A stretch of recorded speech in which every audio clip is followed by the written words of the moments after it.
Process of development में sir what is the role of ideology? विचारधारा की कितनी भूमिका है सर, और क्या भूमिका है? मुझे तो अब लगता है कि शायद विचारधारा ही केंद्रीय भूमिका में है। इसलिए ऐसा लगता है,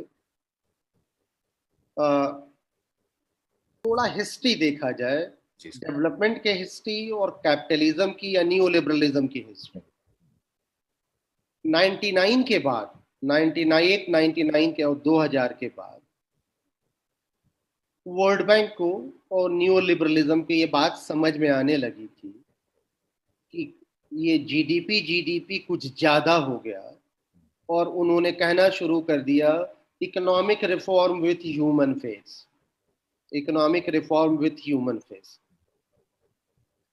भारत में ये ह्यूमन फेस आपको 2003-2004 के बाद दिखाई देना शुरू हुआ, जब MGNREGA, NRHM, right to education, right to information, जिसको कहते हैं right based approach to development, right based approach to development, national food security act, revamped PDS, ये सब चीजें आई। इनफैक्ट दुनिया में भी न्यू लिबरलिज्म को अब ये बात समझ में आने लगी थी कि ये बहुत ज्यादा जीडीपी जो हमने अभी तक किया था, उसने बहुत ज्यादा डिसकंटेंट जनरेट किया है। तो एक तरह से वो उस कमी को एड्रेस करने की कोशिश कर रहा था। ये बात और शार्पन हुई जब स्टिग्लिच ने वर्ल्ड बैंक से रिजाइन किया और स्टिग्लिच की किताब आई ग्लोबलाइजेशन एंड इट्स डिसकंटेंट। 2009 के फाइनेंशियल क्राइसिस के बाद एक तरह का फिर शिफ्ट दिखाई दे रहा है, जहां कैपिटलिज्म अब अपने सर्वाइवल के लिए, और कैपिटलिज्म एक तरह के प्रेशर में है, अब अपने सर्वाइवल के लिए वे वापस उसी ग्रोथ पे चला गया है, वापस उसी ग्रोथ पे चला गया है। और ये 2009 के बाद दुनिया भर में कैपिटलिज्म जो ग्रोथ पर वापस शिफ्ट हुआ, तो अगर आप गौर करें तो 2014 के बाद से आपके यहाँ भी वही ग्रोथ यूफोरिया दिखाई दे रहा है। 5 ट्रिलियन इकोनॉमी दिखाई दे रहा है, और ग्रोथ यूफोरिया भारत में ही नहीं है, भारत में ही नहीं है, वर्ल्ड वाइड फेनोमेना ये ग्रोथ यूफोरिया। क्यों है? क्योंकि कैपिटलिज्म के पास क्राइसिस है, और कैपिटलिज्म को चैलेंज करने वाली जो अल्टरनेटिव आइडियोलॉजीज हो सकती हैं, वो आइडियोलॉजीज आज शैटर्ड है, आज शैटर्ड है। कोई यूनाइटेड डिफेंस नहीं है कैपिटलिज्म के खिलाफ, स्पोरेडिक और बिखरे हुए मूवमेंट्स हैं। तो आज की तारीख में मुझे ये कहने में कोई गुरेज नहीं है कि कैपिटलिज्म को ग्रोथ चाहिए, डेवलपमेंट नहीं चाहिए। और डेवलपमेंट का सवाल उठाने पे खतरा है कि आप कम्युनिस्ट मान लिए जाएं या आप नक्सलाइट मान लिए जाएं। खतरा ये है कि आप कम्युनिस्ट मान लिए जाएं, नक्सलाइट मान लिए जाएं। तो डेफिनेटली आइडियोलॉजी का सवाल है ये।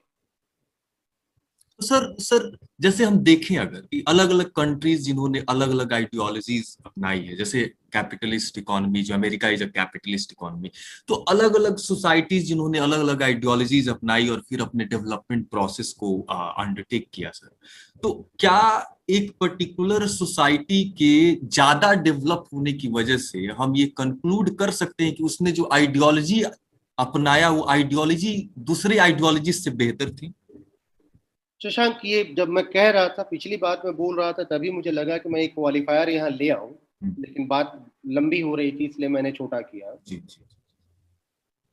अभी व्हाट्सएप यूनिवर्सिटी में ये चल रहा है कि फ्रांस में कोविड से इतने मरे, इतने इन्फेक्टेड हुए, जर्मनी में इतना, ब्रिटेन में इतना, अमेरिका में इतना, और वहाँ सबसे नीचे भारत का फिगर दिखाया जाता है और बताया जाता है कि भारत में सबसे कम है। ये जो नंबर दिखाया गया, वहीं आप पाकिस्तान, बांग्लादेश, श्रीलंका,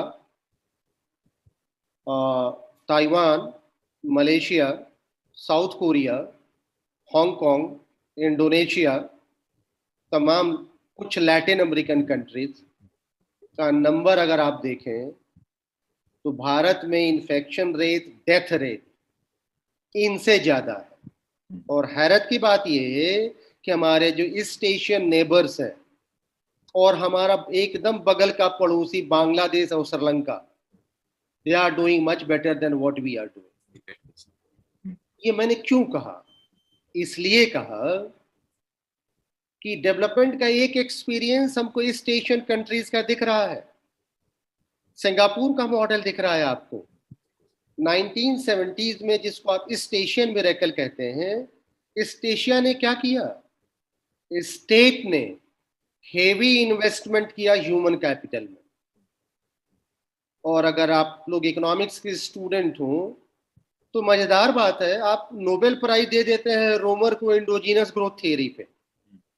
आप नोबेल प्राइज तो देते हैं रोमर को एंडोजीनस ग्रोथ थियरी पे, लेकिन वो रोमर कह क्या रहा है एंडोजीनस ग्रोथ थियरी में? यही तो कह रहा है, invest in human capital, invest in R&D। East Asia का एग्जाम्पल ये क्लियर कट एग्जाम्पल है, जहां ह्यूमन कैपिटल में इन्वेस्ट करके उन्होंने अपने GDP को लंबे समय तक एक्सीलरेट करके रखा है। केरला का मॉडल एग्जाम्पल है।